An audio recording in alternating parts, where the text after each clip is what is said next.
Hai teman-teman, kalian tahu nggak? Ada robot yang bisa operasi pasien, mobil parkir sendiri, dan aplikasi tebak lagu. Itu semua karena kecerdasan artifisial atau KA. Tapi, kita harus belajar cara menggunakannya dengan bijak.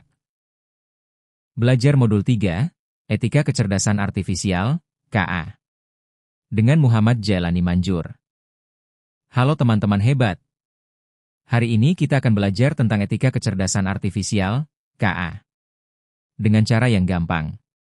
Kita bakal lihat contoh nyata di sekitar kita. Halo teman-teman. Hari ini kita akan belajar tentang kecerdasan artifisial. Nah, sebelum kita masuk ke materi, ada beberapa tujuan pembelajaran yang ingin kita capai supaya belajarnya lebih terarah. Pertama, kita akan menjelaskan mengapa kecerdasan artifisial itu penting dalam kehidupan sehari-hari. Jadi, kalian bakal tahu kenapa teknologi ini nggak cuma ada di film-film atau cerita fiksi ilmiah, tapi juga benar-benar memengaruhi hidup kita sehari-hari. Kedua, kita akan menyebutkan contoh penggunaan kecerdasan artifisial di sekitar kita. Misalnya, aplikasi peta yang bisa menunjukkan rute tercepat, atau asisten virtual yang bisa membantu menjawab pertanyaan kita. Nanti kita akan lihat banyak contoh nyata lainnya. Ketiga, kita akan memahami 4 prinsip etika kecerdasan artifisial.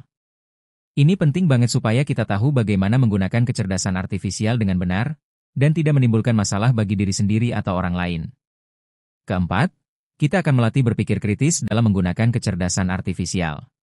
Artinya, kita nggak cuma menerima teknologi begitu saja, tapi belajar menilai kapan dan bagaimana kecerdasan artifisial bisa membantu kita, dan kapan kita harus hati-hati. Jadi, siap-siap ya. Kita bakal seru-seruan belajar kecerdasan artifisial sambil memahami manfaat, contoh, etika, dan cara berpikir kritis supaya pintar menggunakan teknologi ini. Halo teman-teman. Pernah nggak kalian melihat YouTube menampilkan video yang pas banget sama yang kalian suka? Seru kan? Kayak ngerti banget selera kita. Nah, itu salah satu contoh kecerdasan artifisial bekerja di balik layar. Terus, kalian pasti pernah bertanya, kenapa Google Maps bisa tahu jalan yang macet? Yap, itu juga berkat kecerdasan artifisial yang menganalisis data dari banyak pengguna supaya bisa memberi rute tercepat untuk kita. Tapi, teman-teman, kalau kecerdasan artifisial pintar, apakah dia bisa salah? Tentu saja bisa. Kecerdasan artifisial itu hebat, tapi dia tetap bekerja berdasarkan data dan aturan yang diberikan manusia. Kalau datanya kurang tepat atau ada situasi yang tidak biasa, dia bisa membuat kesalahan. Nah, dari pertanyaan-pertanyaan ini, kita jadi penasaran kan? Kita bakal belajar mengapa kecerdasan artifisial penting, contoh penggunaannya, etika, dan cara berpikir kritis supaya bisa memanfaatkannya dengan bijak. Dulu, semuanya serba manual, teman-teman. Dokter harus membaca data satu persatu, guru membuat tugas sendiri untuk setiap murid, dan kita harus mencari parkir sendiri. Capek, kan?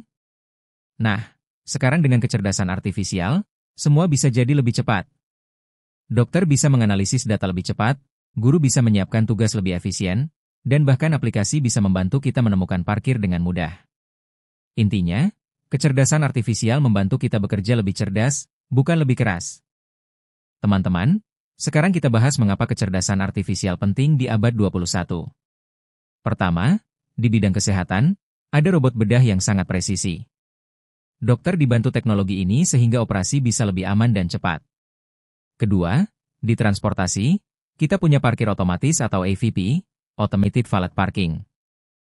Jadi, mobil bisa mencari tempat parkir sendiri tanpa kita repot mencari. Ketiga, di pendidikan, ada sistem belajar adaptif. Artinya, teknologi bisa menyesuaikan materi dengan kemampuan tiap siswa, sehingga belajar jadi lebih efektif. Keempat, di bidang lingkungan, kecerdasan artifisial bisa membantu memilah sampah secara otomatis, sehingga pengelolaan sampah lebih rapi dan ramah lingkungan. Jadi, bisa kita lihat kan, kecerdasan artifisial membuat hidup lebih mudah, cepat, dan efisien di banyak bidang. Teman-teman, selain manfaatnya, kecerdasan artifisial juga punya tantangan yang penting untuk kita pahami. Pertama, privasi data. Kecerdasan artifisial membutuhkan banyak data, tapi kalau data pribadi kita disalahgunakan, bisa berbahaya.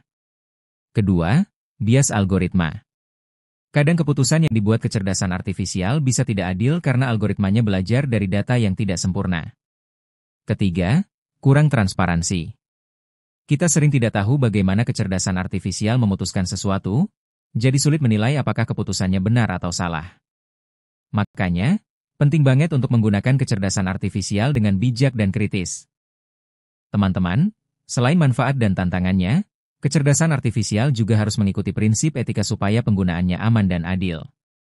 Pertama, transparansi. Keputusan kecerdasan artifisial harus bisa dijelaskan, jadi kita tahu kenapa dia membuat keputusan tertentu. Kedua, akuntabilitas. Harus ada pihak yang bertanggung jawab jika kecerdasan artifisial membuat kesalahan. Ketiga, keadilan. Kecerdasan artifisial harus adil dan tidak diskriminatif terhadap siapapun. Keempat, privasi. Data pengguna harus selalu dilindungi agar tidak disalahgunakan. Dengan memahami prinsip-prinsip ini, kita bisa menggunakan kecerdasan artifisial dengan bijak dan bertanggung jawab. Teman-teman, sebelum kita belajar lebih jauh, ada beberapa istilah penting yang perlu kalian tahu supaya gampang paham. Pertama, kecerdasan artifisial atau KA. Ini adalah teknologi yang bisa berpikir seperti manusia, membantu kita dalam banyak hal sehari-hari. Kedua, algoritma. Ini adalah langkah-langkah yang dipakai kecerdasan artifisial untuk memproses data dan mengambil keputusan. Ketiga, bias. Bias terjadi ketika ada ketidakadilan dalam keputusan kecerdasan artifisial, misalnya karena data yang digunakan kurang seimbang.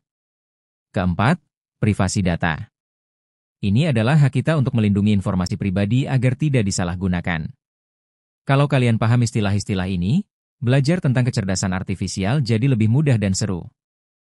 Teman-teman, mari kita rangkum pembelajaran hari ini tentang kecerdasan artifisial. Pertama, kecerdasan artifisial membantu di berbagai bidang, seperti kesehatan, transportasi, pendidikan, dan lingkungan. Kedua, ada tantangannya, yaitu privasi data, bias, dan kurang transparansi. Jadi, kita harus tetap hati-hati saat menggunakan teknologi ini. Ketiga, ada 4 prinsip etika kecerdasan artifisial: transparansi, akuntabilitas, keadilan, dan privasi. Prinsip ini penting supaya teknologi digunakan dengan benar dan adil. Terakhir, ingat ya, kecerdasan artifisial adalah alat bantu, bukan pengganti manusia. Kita tetap yang membuat keputusan akhir dan bertanggung jawab. Dengan memahami hal ini, kita bisa memanfaatkan kecerdasan artifisial dengan bijak dan cerdas. Teman-teman, sekarang waktunya kita merenung sejenak tentang apa yang sudah dipelajari. Ayo tuliskan di buku catatan kalian. Satu hal baru tentang kecerdasan artifisial yang kalian pelajari hari ini. Misalnya, kalian baru tahu kalau kecerdasan artifisial bisa memilah sampah otomatis. Satu contoh kecerdasan artifisial yang ingin dicoba. Mungkin kalian tertarik mencoba asisten virtual, aplikasi belajar adaptif, atau robot bedah, kalau berani. Cara menggunakan kecerdasan artifisial dengan bijak. Ingat prinsip etika yang sudah kita pelajari: transparansi, akuntabilitas, keadilan, dan privasi. Dengan menulis refleksi ini, kalian bisa lebih mengingat materi dan memikirkan bagaimana memanfaatkan kecerdasan artifisial dengan cerdas dan bertanggung jawab. Kalau kalian merasa video ini bermanfaat, jangan lupa like, share, dan subscribe ya. Tulis juga komen kalian tentang hal menarik yang kalian pelajari hari ini. Terima kasih sudah belajar bersama. Sampai jumpa di video berikutnya. Wassalam.